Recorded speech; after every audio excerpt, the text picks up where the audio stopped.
Hi friends, welcome to Pallavi TV. Venuswamy cine సెలబ్రిటీలకు జాతకాలు చెప్పడంలో ఫేమస్. ఇలా ఫేమస్. చాలా ఫేమస్ అయిన వ్యక్తి.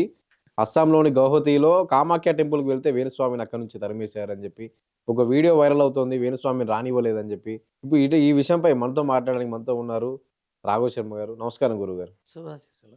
ఏంటి గురుగారు, వేణుస్వామిని కామాఖ్య టెంపుల్ నుంచి ఎందుకు బయటికి వెళ్ళగొట్టారు? అక్కడ పూజలు ఏంటి, అసలు కామాఖ్య టెంపుల్కి తీసుకెళ్తారట అని చెప్పి, అంటే అక్కడ ఎందుకు వచ్చావు నువ్వు, ఏం చేయడానికి వచ్చావు అని చెప్పి ఆయన వెళ్ళిపో అని చెప్పి బయటికి పంపించిన వీడియో ఒకటి వైరల్ అవుతుంది. ఇది ఒక వేస్ట్ టాపిక్. పనికిరాని టాపిక్. ఎందుకు అంటే మనిద్దరమే మన మాధ్యమంలో గతంలోకెళ్ళు నేను చెప్పా. వేణుస్వామి సెలబ్రిటీల మీద, పొలిటికల్ వాళ్ళ మీద తన మనుషుల ద్వారా కొంత సమాచారాన్ని గ్రహించి ఆ సమాచారాన్ని బాహ్య ప్రపంచానికి చెప్పి ఏదో తన విధానంలో దాన్ని ఏమంటారు, మాధ్యమాల్లో పబ్లిసిటీ అనేది పొందడం జరిగిందేమో కానీ తను ఏది చెప్పినా అది రివర్సే అయిందని, ఏది జరగలేదని తనే రెడ్ అండ్ రెడ్లో ఒక వీడియో రిలీజ్ చేసి నన్ను క్షమించండి అని అడిగిన మాధ్యమం కూడా చూసాం మనం. రైట్? తను చెప్పింది ఏదన్నా జరిగిందా? జరగలేదు. కాకపోతే ఏంటంటే జనాల్ని తన వైపు తిప్పుకునే క్రమంలో నెగటివ్ అనేది ఎక్కువ స్ప్రెడ్ అవుతూ వచ్చింది. మనమే డిస్కస్ చేసుకున్నాం. ప్రభాస్ గురించి, సమంత గురించి, నాగ చైతన్య గురించి, మన విజయ్ దేవరకొండ గురించి. ఇలా అవుతారు, అలా అవుతారు, నా బొంద అవుతారు, వాళ్ళు లక్షణంగా ఉంటారు, మీరు చూస్తూ ఉండండి, వాళ్ళు ముగ్గురు సూసైడ్. ఇవన్నీ అవసరమా తనకి? ఒక మనిషి ఒక చావు పుట్టుకలు చెప్పే అంత అర్హత మనిషిగా మనకి లేదు. But he made blunder mistake. So ఇలా తప్పు మీద తప్పు, తప్పు మీద తప్పు జరుగుతూనే ఉంది. ఇక ఇప్పుడు ఏంటంటే తను తెలుసుకోవాల్సిన విషయం ఏంటంటే భగవంతుడిని మించిన శక్తి భూమి మీద లేదు. నేను ఆనాడే చెప్పా. ఇప్పుడు ఈ మన మాధ్యమంలోనే పుష్ప గురించి మాట్లాడినప్పుడు నన్ను తప్పు పట్టాడు. ఆ పిల్లవాడి ఇంటికి రారు అని అన్నాను. నేను అన్నాను ఇంటికి వచ్చి తీరుతాడు అన్నాను. మన వంతు ప్రయత్నంగా మనం చేద్దాం, నేను ఇంత సాయం చేస్తున్నాను, ఆ దేవుణ్ణి నమ్ముకుంటాను అని అన్నారు. నేను మీకు డేట్తో సహా చెప్పా, పిల్లవాడు ఇంటికి వస్తాడు అని. జరిగిందా లేదా? ఏప్రిల్లో వస్తాడు. అవునా? చెబితే ధర్మబద్ధమైన విధానంలో చెప్పు, లేదా పక్కకి తప్పుకో. అంతేగాని జనాల్ని మిస్గైడ్ చేయకూడదు. ఆనాటి నుంచి చూస్తూనే ఉన్నా అన్నీ. ఇప్పుడు నాకేం శత్రుత్వం ఉంటుంది వాళ్ళ మీద? నాకు ఉండదు. కాకపోతే నేను నిజం మాట్లాడి చేస్తా, ఇంతే. నేను ఆనాడే ఇప్పుడు తన దగ్గరికి వెళ్ళి ఏవో తన పూజలని, ప్రత్యేకించి స్త్రీలకి యోని పూజ చేయాలని, నగ్న పూజ చేయాలని, ఇలా అలా అని నా దగ్గరకు వస్తే నేను అన్నాను, ఎందుకమ్మా ఈ అక్కర్లేని మాటలు? మీరు అక్కడికి వెళ్ళారు, మీకు అవ్వలేదు, వదిలేయండి. నా దగ్గరకు వచ్చారా, సలహా అడగండి, చెప్తా. నారసింహుడిని నమ్ముకోండి, పని అవుతుంది. అంతే తప్ప నా దగ్గరకు వచ్చి ఇంకొకళ్ళ గురించి చెడుగా మాట్లాడకండి. ఇప్పుడు వేణుస్వామి గురించి మాట్లాడి నేను ఏమైనా సంపాదించాలా? నాకు అవసరమా? లేదు. కాకపోతే లక్ష్మీనారసింహుడి బిడ్డగా, సీతమ్మ కొడుకుగా నేను ఈరోజు వరకు సంకల్పంలో ఏదైతే నారసింహుడి అనుగ్రహంతో చెబుతూ వచ్చానో అది ఫలితం అందుకుంటూ ఉన్నారు కాబట్టి నేను చేయగలుగుతున్నాను. నా దగ్గర ఉన్న మంత్రాల, తంత్రాల. ఇంతమంది ఎలా నమ్మి కామాఖ్య గుడికి తీసుకెళ్లి వాళ్ళతో పూజలు చేయించి ఇదంతా, అంటే ఇప్పుడు ఇన్ని రోజుల తర్వాత ఇప్పుడు దాకా ఏం చేస్తున్నారు మరి వాళ్ళు? దేవాలయం వాళ్ళు ఇప్పుడు వెళ్ళగొడుతున్నారు. ఎందుకని నేను ఒకటే అడుగుతున్నా, ఎందుకని వెళ్ళగొడుతున్నారు? దేనికి వెళ్ళగొడుతున్నారు?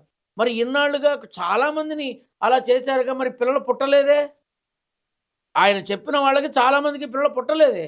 నా దగ్గరకు వచ్చిన వాళ్ళు నాకు చెబితే నేను అన్నాను, అమ్మ నన్ను నమ్ముకున్నా బూడిదే, నన్ను నమ్ముకున్నా బూడిదే, భగవంతుని నమ్ముకో, భగవంతుడికి చెయ్యి, నేను నీకు సలహా ఇస్తా. నీ సమస్యకి ఏ భగవత్ స్వరూపాన్ని పట్టుకోవాలో, ఏ భగవంతుని వేడుకోవాలో, ఏ భగవత్పాదాలు పట్టుకోవాలో నేను చెప్తా. ఆ ప్రకారంగా చెయ్యి, నీకు ఫలితం వస్తుంది. పెళ్ళై 17 ఏళ్ళైనా కూడా సంతానం లేనివారు ఆ రకంగా భగవంతుణ్ణి పట్టుకోవడం వల్ల వచ్చింది సంతానం. నేను జస్ట్ సూచనప్రాయంగా సలహా ఇచ్చి ఆ భగవత్ స్వరూపం పట్టుకోండి అన్నా, అంతే. ఇప్పుడు నేనేదో మంత్రాలు తంత్రాలు ఉన్నాయని తప్పు. భగవంతుడిని పట్టుకోవాలి, ఎవరైనా సరే భగవంతుడికి చెయ్యాలి, తప్పక ఫలితం సిద్ధిస్తుంది. ఇది నిజం. భగవంతుడు ఇప్పుడు అక్కడ గుడికి తీసుకెళ్ళి ఏదో చేపిస్తామని చెప్పి ఇంతమంది ఆ మనిషికి కొంచెమన్నా ఇంగిత జ్ఞానం ఉండాలా? మీరు కామాఖ్య దగ్గరికి వెళ్ళి అక్కడ అమ్మవారిని చూసుకొని రూమ్కి వచ్చి చేయనని చెప్తారు ఎవడన్నా? కడుపుకు అన్నమా తినేది, గడ్డ పెంట? ఎవడన్నా చెప్తాడా? ఆ తల్లి దగ్గరికి వెళ్ళి మోకరిల్లి, తల్లి నీ అనుగ్రహంతో మాకు సంతానం కలిగేలా చెయ్యమ్మా, రుణం తీర్చుకుంటాము అని నమ్మకంతో నమస్కారం చేసి తదుపరి ఇంటికి వచ్చి చక్కగా సంసార జీవితాన్ని ముందుకు తీసుకెళ్ళాలి. అక్కడికి వెళ్ళి దండం పెట్టుకోవాలట, ఇక్కడికి వచ్చి సెట్ చేయాలట. ఏంటిది? ఏం జరుగుతోంది? ఏమైనా అర్థం ఉందా? కాబట్టి తను చెప్పిన ఎన్నో నేను చూసి, సరే కానీ ఎవరిష్టం వాళ్ళది, నేను మందు కొడతాం, మాంసం తింటా, గోవాలో నాకు అవి ఉన్నాయి ఇవి ఉన్నాయి నేను చేస్తానంటే అది నీ వ్యక్తిగత జీవితం, అది నువ్వెందుకు డిస్కస్ చేయడం? చాలా మంది సెలబ్రిటీలు హీరోయిన్లకు పూజలు చేస్తున్న వీడియోలు కూడా వస్తుంటాయి కదా వేణుస్వామి. దేనికి? అంటే ఎందుకు నమ్ముతారు అంతగా? ఇప్పుడు ఆ పూజలు చేశారు, వీళ్ళు ఏమైనా శాశ్వతంగా నిలబడ్డారా ఇక్కడ హీరోయిన్లు? ఆ పూజలు చేశారు, వీళ్ళు ఏమైనా కోట్లు కోట్లు సంపాదిస్తున్నారా? అరే కష్టపడకుండా ఏది రాదు, కడుపు నిండా అన్నం తింటే కానీ కక్కుస్ కూడా రాదు. కష్టపడకుండా పూజలు చేస్తే వస్తాయా? ఏవైనా సరే కొంత ఉపశమనం ఇస్తుంది, కొంత ఉపయోగం ఉంటుంది, అంతే తప్ప ఇంకొకటి లేనే లేదు ఇక్కడ. తన ద్వారా ఎంతోమంది నష్టపోయారో, 10,000 కట్టాం, 30,000 కట్టాం, లక్షలు కట్టామని ఎంతోమంది మాట్లాడతారు. అంతెందుకు, మన రాజకీయ నాయకుడు ఒక ప్రముఖ అధ్యక్ష పదవి చేసిన వాడిని పక్కకి తప్పించారు. ఆ మనిషితో కూడా లక్షలు ఖర్చు పెట్టి నువ్వు ముఖ్యమంత్రి అవుతావని చేయించాడు. తర్వాత ఆయన వచ్చి ఏడ్చాడు. ముఖ్యమంత్రి కాదు, అధ్యక్ష పదవి ఊడిపోయింది. నేను ఒకటే అన్నా, నువ్వు ఏం చెయ్యక్కర్లేదురా నాయన, భగవద్ దర్శనం చేసుకో, నమ్ముకో, భగవంతుని నమ్ముకో, ఇగో ఇలా చెయ్యి, వారానికి ఒకసారి నువ్వు ముఖ్యమంత్రిని మించిపోతావు, అంతటి హోదా వస్తుంది, కేంద్ర హోదా, క్యాబినెట్ హోదా, అద్భుతమైన స్థానంలో నువ్వు కూర్చుంటావని అన్నా. జరిగింది, వచ్చాడు, చెప్పాడు, ఆశీర్వచనం తీసుకున్నాడు. ఏం కావాలి గురువర్య, కేంద్ర మంత్రిని ఇప్పుడు నేను అని నమ్మినందుకు ఆ నమ్మకంతో భగవంతుడిని పట్టుకొని భగవంతుడికి చెయ్యి, నువ్వు నాకేం చేసి చావక్కర్లేదు లేరా. నువ్వు కేంద్ర మంత్రి అయితే నాకేంటి, నారసింహుడే నాకు ముఖ్యం, నువ్వు చక్కగా అయ్యావు సంతోషం, నేను నీకు చెప్పాను కదా, అలా భగవంతుడిని పట్టుకో, భగవంతుడికి చెయ్యి, భగవంతుడిని నమ్ము, సలహా తీసుకోనాది అంతవరకే. కాబట్టి నాన్న, ఇప్పుడు గుడ్డలు ఉడదీసిన నగ్న పూజలు, యోని పూజలు, నా పిండాకుడు పూజలు ఇవన్నీ చేసి ప్రలోభ పెట్టి ఆడవాళ్ళని లొంగ తీసుకొని అనుభవించే విధానం మన సమాజంలో చాలామందే చేస్తున్నారు. దేనికి? కాకపోతే మోసం చేసేవాడు ఎప్పుడుంటాడంటే మోసపోయిన వాళ్ళు ఉన్నంతకాలం ఇది జరుగుతూనే. ఇప్పుడు వేణుస్వామి అంత గొప్ప కదా, మరి ఎందుకు ఆలయంలోకి రానివలా? వెళ్ళగొట్టారు. ఎందుకు వెళ్ళగొట్టారు? మరి ఎందుకు ఇలా జరిగింది? ఒకసారి అవలోకనం చేసుకోవాలి అందరూ. నేను తనని తప్పు పట్టట్లా, నీకున్న విద్వత్తుని నువ్వు చూపించు, తప్పు లేదు, కానీ చేసే విధానం తప్పు. తను అన్నాడు, ఎంత జుగుప్సగా ఉందా మాట, వెళ్ళి దండం పెట్టుకొచ్చి ఇక్కడ చేయాలా? ఏంటి అసలు ఆ మాట ఏంటి? అమ్మవారు అనుకుంటున్నారా? ఇంకేమన్నా నా ఆది పరాశక్తి ఆవిడ చూపించిన అనేక రూపాల్లో కామాఖ్య తల్లి ఒక రూపం. ఆ ఆది పరాశక్తి తలుచుకుంటే, కాకపోతే అవతల వైపు కూడా అంటే వేణుస్వామి యొక్క, స్వామి కాదు అసలు వేణు అంటా నేను, ఆ వేణు యొక్క భార్య స్థానంలో ఉన్న ఆడపిల్ల నా తోబుట్టువు, నేను భావిస్తా అట్లా. నా తోబుట్టు యొక్క సుమంగళి యోగం దీర్ఘ సుమంగళిగా ఉండాలని మనసారా ఆశీర్వచనం చేస్తా.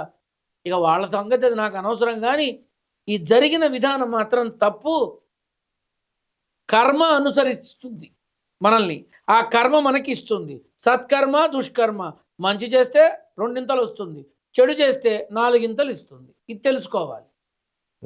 అందుకే నా దగ్గరకు వచ్చి వేణుస్వామి దగ్గరికి వెళితే ఇలా జరిగిందని మాట్లాడకండి అంట. వెళ్ళారు, ఏదో జరిగింది, అయిపోయింది, ఇప్పుడు మీకేం కావాలి చెప్పండి, నారసింహుడి బిడ్డ సేవ చేస్తాడు. నా దగ్గరకు వచ్చి విమర్శించకండి, ఎవరి జీవితం వాళ్ళది, వాళ్ళ వ్యక్తిగత జీవితాల్లో నేను తొంగి చూడను అని ఖచ్చితంగా చెప్తా. కానీ కామాఖ్య అమ్మవారి దేవస్థానంలో జరిగిన సంఘటనతో మొత్తం అందరూ ఇవాళ ఏమనుకుంటారు వేణుస్వామిని, ఇది ఆలోచించాలి. ఇక నుంచి ఇలాంటి తప్పటడుగులు పడకుండా, తప్పుడు మాటలు రాకుండా, సమాజంలో నిన్ను చూస్తే ఒక ప్రేమ, ఒక అభిమానం, ఒక ఆప్యాయత అందుకునేలాగా నువ్వు ఉండాలని మనస్ఫూర్తిగా కోరుకుంటున్నాను.